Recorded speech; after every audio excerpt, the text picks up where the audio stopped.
बतानी है sliding filament theory. अब स्लाइडिंग फिलामेंट थ्योरी क्या कहती है कि ये दो सार्कोमियर के डंडे हैं, है ना। ढंग से बनाता हूँ, दो सार्को जल्दी जल्दी समझते हैं। दो सार्कोमियर के डंडे हैं, ये एक्टिन आ रहा है ना। सीधे मैकेनिज्म खोल के रट लेना है, क्या रट लेना है। ये डंडे आ रहे हैं, अरे यार डंडे ज़्यादा बन जा रहे हैं। हाँ अब ठीक है। और ये मायोसिन है बीच में, और ये यहाँ पे एक्टिन आगे बढ़ गया है, ये आगे बढ़ गया है, यहाँ मायोसिन है। अब हम क्या बात कर रहे हैं, अब ए बैंड तो उसे कहते हैं जहाँ से मायोसिन, मतलब इतना मायोसिन है, मायोसिन वाले एरिया को तो ए बैंड कहेंगे। मायोसिन कितना है देख लेते हैं, मायोसिन इतना कर देते हैं, इसे इतना कर देते हैं, यानी ये तो हमारा क्या है, ये तो हमारा ए बैंड हो गया, ठीक है। तो ए बैंड में तो चाहे इन जो एक्टिन है वो ऊपर चढ़ जाए, कुछ हो जाए, उसको कोई फर्क नहीं पड़ता। मायोसिन अपने नॉर्मल स्टेज में रहता है, मतलब ए बैंड अपने सेम रहता है, रिमेन सेम, यही बात पूछी गई है। कम कौन होता है, कम आई बैंड होता है, क्योंकि आई बैंड में ना सिर्फ और सिर्फ एक्टिन आता है। तो अब एक्टिन तो अभी तो देखो नॉर्मल था, लेकिन यहाँ से अंदर चला गया, इसके और ज़्यादा अंदर चला गया, तो एक्टिन क्या है, कम हो गया, तो आई बैंड कम हो जाता है, I band reduce, sarcomere shorten, ठीक है। और काम की बात क्या है, काम की बात क्या है, हमारे काम की बात क्या है, इसमें ये जो एच जोन है, एक मिनट, एच जोन है, एच जोन के बीच में जो एम लाइन है, ये एच जोन है, ये एच जोन भी धीरे धीरे छोटा हो रहा है। पहले ये एच जोन इतना बड़ा था, अभी कोलैप्स होता जाएगा और छोटा हो जाएगा, क्योंकि ऊपर एक्टिन चढ़ रहा है, क्योंकि एच जोन में सिर्फ और सिर्फ मायोसिन आता है, एच जोन में सिर्फ और सिर्फ मायोसिन। आगे बढ़ते हैं, तो हम क्या कर रहे थे, अब हमें सीरियस कर देते हैं। तो हमने क्या जाना, एच जोन गिरता है, एच जोन गिरता है, क्योंकि एक्टिन और मायोसिन के जो बीच का ये मायोसिन है, इसको सिर्फ एच जोन बोल रहे हैं, तो ये इसके ऊपर चढ़ जाएगा, ऊपर चढ़ता है, तो ऑब्वियसली एच जोन सिर्फ इतना सा रह जाएगा, इवनली डिसअपियर हो जाएगा। ये भी बात आती है हमारी यहाँ, डिसअपियर ही हो जाता है, कहने को तो प्रॉपर्ली गायब हो जाता है, क्योंकि क्या होता है, बाइंडिंग टाइम पे एक्टिन ऐसे आके मिल जाते हैं और मायोसिन ऐसे हो जाता है, तो कुछ बचा ही नहीं मायोसिन के पास, इसलिए। लेकिन A band remain same always, है ना। आई बैंड छोटा हो जाएगा, आई बैंड छोटा हो जाएगा, और क्या क्या प्रॉब्लम आएगी उसको, और तो आई थिंक और तो कुछ नहीं, और सब कुछ सही में रहता है। ओजोन बढ़ जाता है, ओजोन क्यों बढ़ जाता है, ओजोन कौन सा होता है, हमारा ओजोन होता है जो एक्टिन और मायोसिन को घेर के रखता है, वो ओजोन होता है। मतलब एक्टिन और मायोसिन जहाँ से दोनों, यानी इतना और इतना हमारा ओजोन है, पर जैसे जैसे ये मिलते जाएंगे तो ओजोन का जगह बढ़ जाएगी, तो ओजोन बढ़ जाता है, तो ये वाली बात याद रखनी है। अब क्या होता है कि स्लाइडिंग फिलामेंट थ्योरी में ए बैंड जो होता है वो चेंज नहीं होता है, ए बैंड की कोई लेंथ चेंज नहीं होती, सेम रहती है रिमेन। और लेंथ की बात चल रही, लेंथ तो वैसे भी नहीं, क्योंकि विड्थ में ये सब चीज़ें विड्थ में चलती हैं। गाउट बताया था कि गाउटू मतलब वो बढ़ जाता है, crystal inflammatory of joints due to accumulation of uric and acid crystal बन जाते हैं। और गाउट कैसी बीमारी है ये भी देख, गाउट में हालांकि ऐसा कुछ था नहीं, गाउट तो क्या है, वो दारू वारू पीने से बन जाती है जॉइंट्स, इन्फ्लेमेशन एक्युमुलेशन में नहीं, इसमें कुछ नहीं है। जो हमारी ऑटो इम्यून है उनका ध्यान रखना है। याद है हमने पढ़ी थी एसीएल, एक तो एसीएल बायोटेक में आई थी, यहाँ पे कौन सी रिमेटॉइड अर्थराइटिस, और एक एसीएल थी बड़ी से, एक तो एसीएल थी। अरे यार ये क्या हो गया, जल्दी जल्दी जल्दी। एक तो हमने पढ़ी थी एसीएल बड़ी सी, एक रोमाटॉइड, एक माइथेनिया ग्रेविस, ये ऑटो इम्यून डिसऑर्डर थे। इनमें क्या हो रहा है, अपने सेल कोई मारने लग जा रहा है, उनको लग रहा है कि भाई तू दुश्मन है मेरा, है ना। और इसमें क्या है, और टिटनी की पूछी थी, वो तो रैपिड स्पाज्म में टिटनी पूछेगा भी। और एक चीज़ पूछी थी, ओल्ड एज बीमारी, अर्थराइटिस का ओल्ड एज बीमारी, ये वाली बात याद रखनी है, पहले बता के चल रहा था कि आगे क्वेश्चन जल्दी बन जाए। और मस्कुलर डिस्ट्रोफी क्या है, इनहेरिटेंस, जेनेटिक डिसऑर्डर है, जेनेटिक पेरेंट्स से आता है, जेनेटिक डिसऑर्डर, ये वाली बात याद रखनी है, ठीक है। इसमें क्या होता है, progressive degeneration of skeletal muscle. आगे बढ़ते हैं,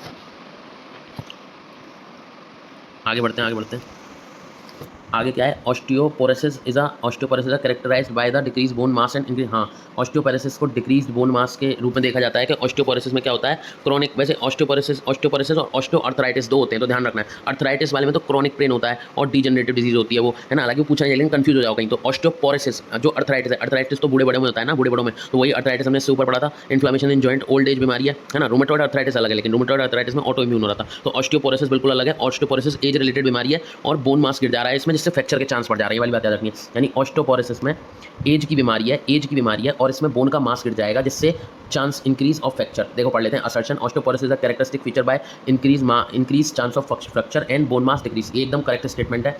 और रीजन है, common cause of osteoporosis is increase level of estrogen, estrogen का इंक्रीज लेवल हो जाना ऑस्टियोपोरोसिस में। ये कोई ऐसा पॉइंट तो मैंने नहीं सुना था, देखते हैं। C, assertion is correct, not correct, क्योंकि एस्ट्रोजन का इससे कोई लेना देना है ही नहीं। एस्ट्रोजन का लेना देना कहाँ है हमारा, याद रखना है हमें, ओवुलेशन में। ओवुलेशन के लिए क्या चाहिए होगा, हाई लेवल ऑफ एस्ट्रोजन, ताकि वो एलएच हार्मोन निकाले। ये वाली बात हम कर चुके हैं, आगे बढ़ते हैं। Which of the following is correct match disease for its and it's symptoms से कौन मैच कर रही है, अर्थराइटिस, इन्फ्लामेड जॉइंट्स, ये वैसे सही लग रही है मुझे, अर्थराइटिस इन्फ्लामेड जॉइंट्स की होती है और ओल्ड एज बीमारी होती है। इन्फ्लेम्ड जॉइंट्स, टिटनी, हाई कैल्शियम और लेवल कॉजिंग रैपिड स्पाज्म, गलत। ये क्यों गलत है, बीमारी तो इसने सही लिखी है, रैपिड स्पाज्म मतलब वाइल्ड कॉन्ट्रैक्शन, बीमारी तो सही है, लेकिन हाई कैल्शियम नहीं, लो कैल्शियम। हाई कैल्शियम से तो अच्छा खासा कॉन्ट्रैक्शन चलता है। कॉन्ट्रैक्शन किससे होता है, बोन में हम मूव कैसे करते हैं, कॉन्ट्रैक्शन होता है हमारे अंदर, कॉन्ट्रैक्शन होता है जब कैल्शियम लेवल अटैच होता है ट्रोपोनिन से, और वो ट्रोपोमायोसिन से ट्रोपोनिन ले जाएगा, बाइंडिंग मायोसिन साइट लग जाएगी और मूवमेंट होगा। तो सीधी बात यह है कि टिटनी में अगर कैल्शियम गिर जाता है तब वाइल्ड कॉन्ट्रैक्शन, मतलब बॉडी सिकुड़ जाती है, आप मूवमेंट नहीं कर पाओगे, क्योंकि कैल्शियम है ही नहीं बॉडी में, लो कैल्शियम। इसलिए second statement myasthenia gravis is नहीं, जेनेटिक नहीं, ऑटो इम्यून 10 बार बता दिया। और होता क्या है, वीकनिंग पार्ट और पैरालाइज ऑफ स्केलेटल मसल, क्योंकि खुद की सेलों को मारने लग जाएंगी तो पैरालाइज हो जाएगी बॉडी। तो ये काम किया था हमने, गलत वालों के भी बता दिए कि सही क्या है। ठीक है, आगे बढ़ते हैं, आगे बढ़ते हैं। आगे क्या है, muscular dystrophy. Muscular dystrophy auto immune disorder, सही है, ऑटो इम्यून डिसऑर्डर होती है, नहीं मस्कुलर बोल दिया, सॉरी वो होती है रोमेटॉइड अर्थराइटिस और माइस्थेनिया ग्रेविस और ACL according to biotech, ACL biotech में थी। ये होती है जेनेटिक, अभी बात करी थी ना, मस्कुलर डिस्ट्रोफी जेनेटिक डिसऑर्डर होता है, ये वाला गलत है, ये जेनेटिक है और ये इनहेरिटेड होता है पेरेंट्स से। और disorder causing progressive degeneration of skeletal muscle, ये बात सही है कि स्केलेटल मसल का डीजनरेशन होने लग जाता है, ये बात एकदम करेक्ट है, एकदम करेक्ट है। लेकिन ये किससे मिलती है, पेरेंट्स से, ये इनहेरिटेड होती है, जेनेटिक डिसऑर्डर होती है। यानी हमें स्पेशल बीमारियाँ याद रखनी है, हमें स्पेशल बीमारियाँ याद रखनी है जिनमें आती हैं माइस्थेनिया ग्रेविस, रोमेटॉइड अर्थराइटिस। देखो 4-5 बीमारियां जो बहुत इंपॉर्टेंट है। पहली बीमारी तो माइस्थेनिया ग्रेविस, रोमेटॉइड अर्थराइटिस, खुद के सेल खुद पर अटैक करेंगे, और एसीएल ऑटो इम्यून डिसऑर्डर। इसमें तो क्या होगा, अर्थराइटिस में तो क्या होगा, बोन के मास गिर जाएगा, है ना, बोन का मास गिर जाएगा। और इसमें रोमेटॉइड अर्थराइटिस नहीं मतलब बस इतना लिख रहा है, ऑटो इम्यून डिसऑर्डर है, बोन का मास उसमें गिरता है, ऑस्टियोपोरोसिस में बोन का मास, सॉरी। तो हमें एक तो ये याद रखना है, अर्थराइटिस में क्या है, केवल दर्द होगा, ठीक है। और हमें याद रखना है अर्थराइटिस क्या है, नॉर्मल अर्थराइटिस होता है इन्फ्लामेशन इन जॉइंट्स, ओल्ड एज बीमारी है। ठीक है, अब बात करते हैं और इंपॉर्टेंट की और किसके याद रखना है, क्वेश्चन आएगा बीमारी पे, मस्कुलर डिस्ट्रोफी याद रखना है, क्योंकि मस्कुलर डिस्ट्रोफी सबसे अलग है, एक लौती है जेनेटिक डिसऑर्डर है, स्केलेटल मसल का डीजनरेशन होना। और अब आखिरी सबसे इंपॉर्टेंट बीमारी ऑस्ट्रियोपोरोसिस, एज रिलेटेड बीमारी है, एज रिलेटेड है, बोन का मास गिर जा रहा है, जिससे क्या हो रहा है, इंक्रीज चांस ऑफ फ्रैक्चर के चांस इंक्रीज हो जा रहे हैं। ऑस्टियोपोरोसिस से क्या होता है, फ्रैक्चर के चांस इंक्रीज हो जाते हैं, क्यों हो जाते हैं, क्योंकि बॉडी में कैल्शियम लेवल गिर जाता है। वैसे ही हमने अभी बात की थी कैल्शियम लेवल के बारे में, कि कैल्शियम लेवल गिरने से क्या होता है, वाइल्ड स्पाज्म, इसको हम क्या बोलते हैं, इसको हम बोलते हैं टिटनी। टिटनेस का इंजेक्शन लगवाते हैं, क्यों लगवाते हैं, क्योंकि अगर टिटनेस बन जाती है तो बॉडी में कैल्शियम का अमाउंट कम हो जाएगा, और उससे क्या हो जाएगा, वाइल्ड स्पाज्म, यानी बॉडी सिकुड़ जाएगी, इसलिए हम क्या लगवाते हैं, टिटनेस का इंजेक्शन। तो टिटनी का काम क्या है, टिटनी का काम याद रखना है। तो हमारे पास 3-4 ये काफ़ी इंपॉर्टेंट बीमारियाँ, इनको जाने से पहले एक बार देख के जाना है। एक बार और बोल दे रहा हूँ जो काम की हैं, टिटनी है ना, वाइल्ड कॉन्ट्रैक्शन, ठीक है, कैल्शियम गिर जाएगा, कैल्शियम लो, ठीक है, माइस्थेनिया ग्रेविस, ऑटो इम्यून, और क्या गिरेगा इसमें आपका गिर जाएगा, क्या कहते हैं, न्यूरोमस्कुलर, यानी दिमाग पर असर करेगी, न्यूरोमस्कुलर होगा, जंक्शन उन पर अटैक कर देगी, उससे वीकिंग और बॉडी पैरालाइज हो जाएगी। बॉडी कैसे हो जाएगी, स्केलेटल बॉडी, उसकी स्केलेटल मसल जो है, उसकी स्केलेटल मसल्स काम करना बंद कर देंगी और पैरालाइज हो जाएंगी स्केलेटल मसल उसकी। और क्या होगा, और इसी के साथ मस्कुलर डिस्ट्रोफी में क्या होगा हमारे साथ, इसमें मस्कुलर डिस्ट्रोफी में हमारे साथ क्या होगा कि ऑटो इम्यून डिसऑर्डर होगा, तो इससे हमारे अंदर प्रोग्रेसिव डीजनरेशन चालू हो जाएगा, और ये होगा जेनेटिक डिसऑर्डर। ये वाली बात याद रखनी है ना। एक सेकंड, डाइवर्ट हो गया था, पापा आ गए थे, डाइवर्ट हो गया मैं, जल्दी, ज़्यादा टाइम नहीं है। मस्कुलर ट्रॉफी क्या है, जेनेटिक है, और अर्थराइटिस क्या है, इन्फ्लेमेशन जॉइंट है। ऑस्टियोपोरोसिस याद रखना है, बोन का मास गिर जाएगा, एज रिलेटेड है, इस पर पक्का क्वेश्चन आएगा, इसलिए मैं जोड़ दे रहा हूँ। इसको मुझे एक बार समझाना ही पड़ेगा, रुको, ये कन्फ्यूज़न करेगा। सबसे पहला आता है माइस्थेनिया ग्रेविस। ये क्या करता है, माइस्थेनिया ग्रेविस ऑटो इम्यून है, रोमेटॉइड अर्थराइटिस ऑटो इम्यून है, और एसीएल की बात तो वहाँ बायोटेक में थी, ठीक है, यहाँ कुछ बताया नहीं, ऑटो इम्यून डिसऑर्डर है। तो रोमेटॉइड अर्थराइटिस में तो बस इतना ही लिखा हुआ है। माइस्थेनिया ग्रेविस में लिखा है ये न्यूरोमस्कुलर जंक्शन पर अफेक्ट करेगा, है ना। और क्या करता है, इसमें लिखा हुआ है साफ ही खुद की सेल्स पर अटैक करता है, और इसमें भी खुद की सेल्स पर अटैक करता है, तो क्या होगा, पैरालाइज हो जाएगी बॉडी, वीक हो जाएगी, ठीक है, ये हो गया। अब बात करते हैं another important is tetany very important. Tetany से क्या होगा, रैपिड स्पाज्म का मतलब वाइल्ड कॉन्ट्रैक्शन, बॉडी पूरी क्या कर जाएगी, कॉन्ट्रैक्ट कर जाएगी आपस में, वाइल्ड कॉन्ट्रैक्शन हो जाएगा बॉडी में, ठीक है। और फिर क्या होगा, फिर टिटनी के बाद आएगा ऑस्टियोपोरोसिस, और पहले इंपॉर्टेंट बता दूँ, फिर ऑस्टियोपोरोसिस आएगा। ऑस्टियोपोरोसिस में क्या होगा, ऑस्टियोपोरोसिस में एज रिलेटेड बीमारी है, एज की वजह से बोन का मास गिर जाएगा, बोन मास, और बढ़ क्या जाएगा, इंक्रीज चांस ऑफ फ्रैक्चर के चांस इंक्रीज हो जाएंगे, ये ऑस्टियोपोरोसिस है। अब कौन सी रहेगी, मस्कुलर डिस्ट्रोफी रह गई। अब है मस्कुलर डिस्ट्रोफी, तो ये कैसी है, इकलौती जेनेटिक डिसऑर्डर, ये याद रखना है, जेनेटिक डिसऑर्डर। इससे क्या होगा, जेनेटिक डिसऑर्डर होगा, जिससे क्या होगा बॉडी में, इससे बॉडी में क्या होगा कि प्रोग्रेसिव स्केलेटल मसल जो है ना, वो डीजनरेट होने लग जाएंगी, कैसी डिजीज होगी, इनहेरिटेड, पेरेंट्स के द्वारा, जेनेटिक और इनहेरिटेड डिजीज होगी ये, ठीक है, याद रखना है। अब लास्ट एंड फाइनल हमारी रह गई है टिटनी, ऑस्टियोपोरोसिस, रोमेटॉइड हो गया, एक सेकंड में देख लेता हूँ, कोई सी एक रह गई, हाँ, जो पूछी गई थी करेक्ट ऑप्शन में पूछी गई थी, जो सबसे सिंपल है, लोग ध्यान नहीं देंगे, अर्थराइटिस कौन सी बीमारी है, ओल्ड एज बीमारी है ये भी, और ये भी क्यों होती है, ये होती है हमारे इन्फ्लामेशन ऑफ जॉइंट्स में इन्फ्लामेशन होता है। जैसे कि एक और बीमारी मैं बताता हूँ, गाउट में भी क्या होता है, यूरिक एसिड के क्रिस्टल जमा हो जाते हैं, जिससे उसमें भी यानी ये दो बीमारी एक जैसी हैं, अर्थराइटिस में और गाउट में। दोनों में क्या होता है, सेम काम क्या होता है, इन्फ्लामेशन होती है जॉइंट्स में, लेकिन दोनों का कारण अलग है। अर्थराइटिस का कारण है ओल्ड एज हो गई है, एज ओल्ड हो गई है तो कमज़ोर हो गई हैं हड्डियाँ, तो इन्फ्लामेशन है। और गाउट का कारण है आप दारू पीते हैं, आप ये सब करते हैं और आपके उनमें यूरिक एसिड जमा हो गया है, यूरिक एसिड के क्रिस्टल जमा हो गए हैं, तो कारण अलग है, लेकिन इन्फ्लामेशन इन जॉइंट्स दोनों में अर्थराइटिस। अब ये खत्म हो जाता है बीमारी वाला किस्सा। अब यहाँ से आगे हम चलते हैं जल्दी जल्दी आगे क्वेश्चन में। Which of the following present between the adjacent bone of the vertebral column, adjacent bone of the vertebral column क्या पूछा गया, which of the following present at the adjacent, अभी पढ़ा तो था, अभी तो पढ़ा कार्टिलेजिनस में पढ़ा था, जो कार्टिलेजिनस कहाँ है, ये रहा कार्टिलेजिनस, अभी पढ़ के आए। आगे बढ़ते हैं।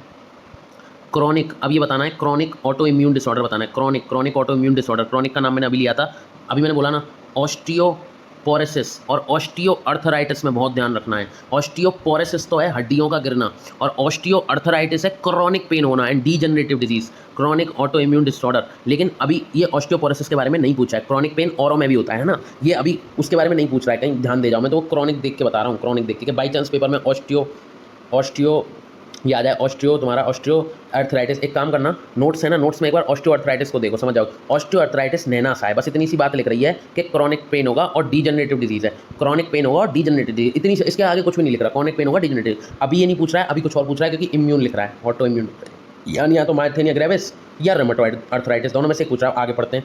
ऑटो अफेक्टिंग द न्यूरो, अब भाई सबको पता है न्यूरोमस्कुलर जंक्शन को तो मार्थेनिया ग्रेविस करेगा, leading affecting weakening paralysis of body, तो ये तो बच्चे को पता है, इसका आंसर है मार्थेनिया ग्रेविस। जैसा कि हम देख सकते हैं मार्थेनिया ग्रेविस इसका आंसर है। डिस्ट्रॉफी क्या होता है, जेनेटिक डिसऑर्डर, पेरेंट्स से मिलेगा, स्केलेटल मसल में डीजनरेशन शुरू हो जाएगा, स्केलेटल मसल में डीजनरेशन शुरू हो जाएगा, ठीक है, इतना समझ में आ गया हमें।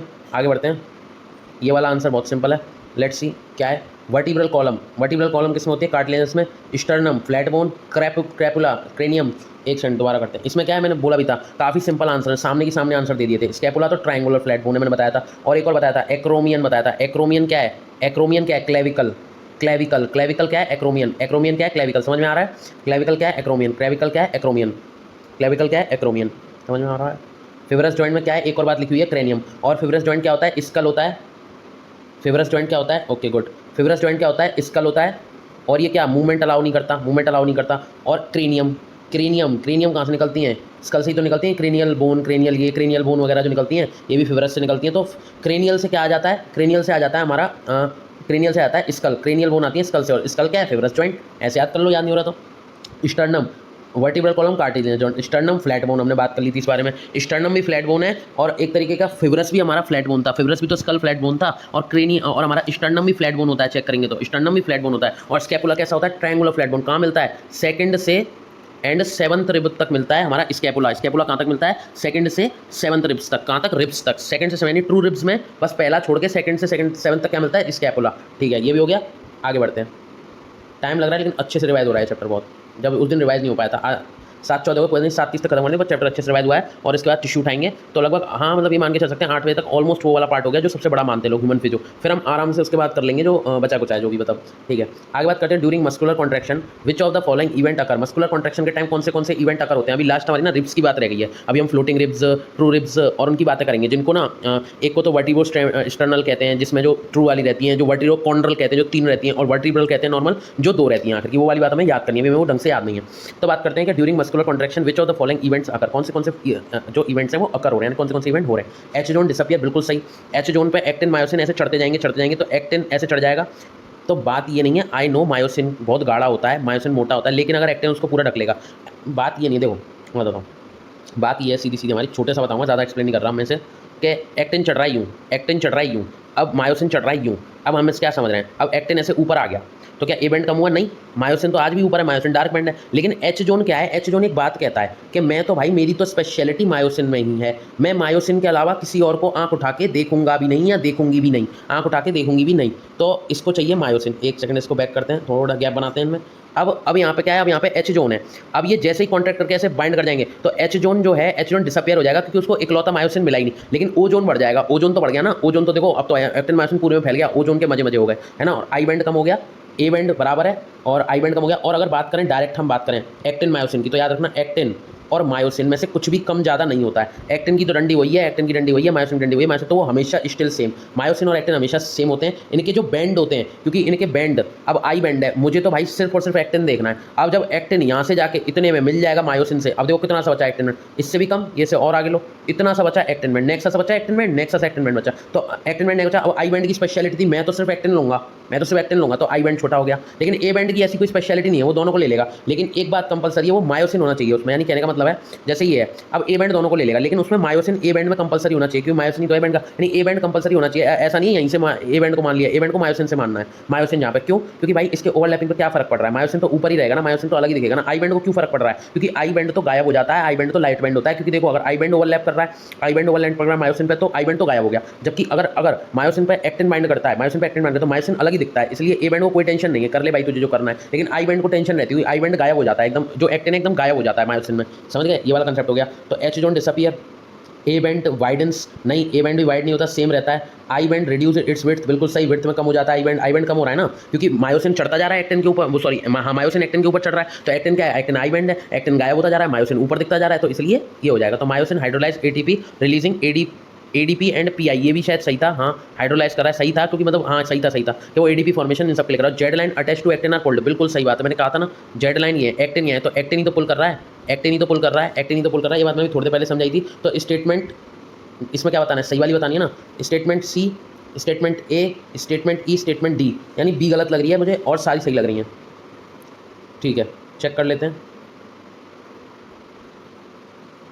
स्टेटमेंट ए सही है, सी सही है, डी सही है, ई सही है, बिल्कुल सही। कौन सी गलत हो गई, बी गलत हो गई। कौन सी वाली गलत हो गई, कि ये कह रहा था कि ए बैंड जो है वाइड हो गया, नहीं ए बैंड इस सेम रहता है, नो वाइडिंग, इतना सा गलत था इसमें, बाकी सब सही था। क्या पूरा कंसेप्ट समझ में आ चुका है, टाइट में दिमाग में एकदम बैठ गया है। फ्लोटिंग रिप्स की बात करते हैं, अब आ गया वो पॉइंट। फ्लोटिंग रिप्स तो हमारी एकदम एंड में जो पड़ी तैरती रहती हैं, दो होती हैं जो बस आखिर की दो होती हैं, तो do not connected the sternum, ये हो सकता है। एक्रोनियम मैंने बताया था, क्लेविकल, स्कैपुला तुम्हारा रहेगा, हाँ scapula located at the second and the seventh ribs.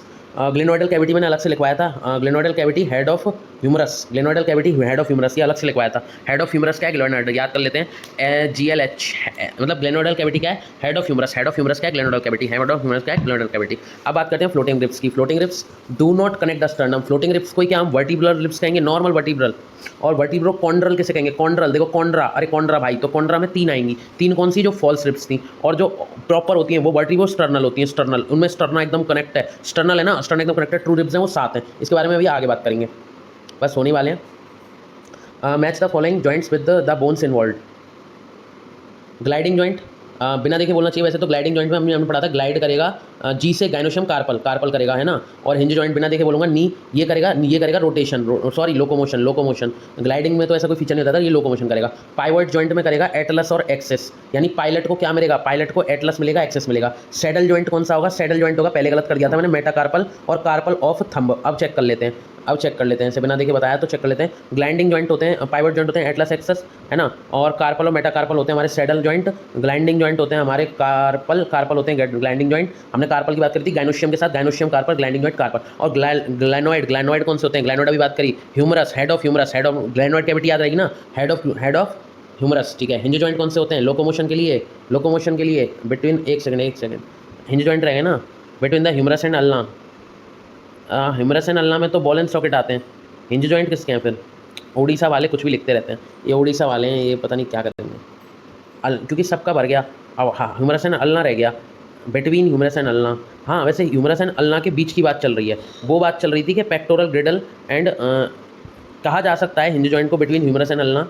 Check कर लेते हैं हिंज जॉइंट में, हमारे में क्या इतना लिखाया नहीं है ना, ये लोग थोड़ा लिखवा देते हैं उड़ीसा वाले, चेक कर लेते हैं। Girdle joint is present between carpal, hinge joint is present between humerus and ulna, हाँ ये बात ठीक है, मैं समझ गया था ह्यूमरस और अल्ना के बीच में। और हमारा जो वो वाला कौन सा वाला था, हमारा वो था बॉल एंड सॉकेट जॉइंट था, ह्यूमरस एंड पेक्टोरल ग्रिडल, है ना, humerus and between humerus and pectoral girdle के बीच में था, ह्यूमरस एंड, इसलिए मैं कंफ्यूज हो गया था, humerus and pectoral girdle. Ulna के बीच में कौन सा होगा, अल्ना के बीच में हिंज होगा, ये हमें याद रखना है, बाई चांस पूछ रहे तो। बाकी अब थोड़ा बाय बाय टाटा करते हैं इनको, नहीं उड़ीसा वाले बाय बाय टाटा हो ही गए, 1-2 क्वेश्चन और कर लेते हैं, ये वाले इंपॉर्टेंट है।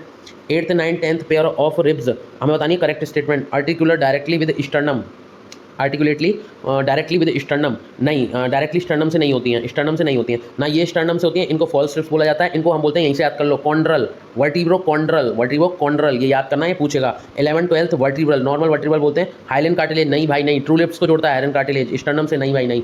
Each ribs is a flat thin bone and all ribs are connected dorsally to the thoracic vertebra and vertebral to the sternum, नहीं भाई सारी नहीं, ईच रिब नहीं, no possible, not possible.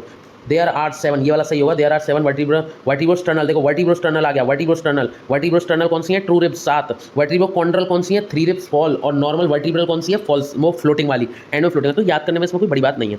3 pairs of vertebro chondral, 2 pairs of, देखो ये आ रहा है, अब इसमें क्या आ रहा है, देखो 7 पेयर है वर्टिब्रो स्टर्नल, 3 पेयर है वर्टिब्रो कॉन्ड्रल, और अगर हमें पता ही नहीं है इसका मतलब क्या है तो हम नहीं सोल्व कर पाएंगे, इसलिए हमें पता होना चाहिए। और एंड में लिख रहा होगा वर्टिब्रल, वो लिखा ही नहीं है, मतलब हाँ डी में उसने उतना ही स्टेटमेंट माना है, यानी हम बता देते हैं वर्टिब्रो स्टर्नल, एस से स्टर्नल, देखो दोबारा वर्टिब्रो स्टर्नल, एस से क्या आता है 7, एस से 7 आता है, स्टर्नल में 7, और कॉन्ड्रल सी कहाँ आता है, ए बी सी तीसरे नंबर पे, तो 3 फ्लोटिंग कौन सी कर रही हैं, सी पे 3 फ्लोट कौन सी कर रही है, फॉल्स वाली 3, 8th 9th और 10th, ठीक है 8th 9th 10th।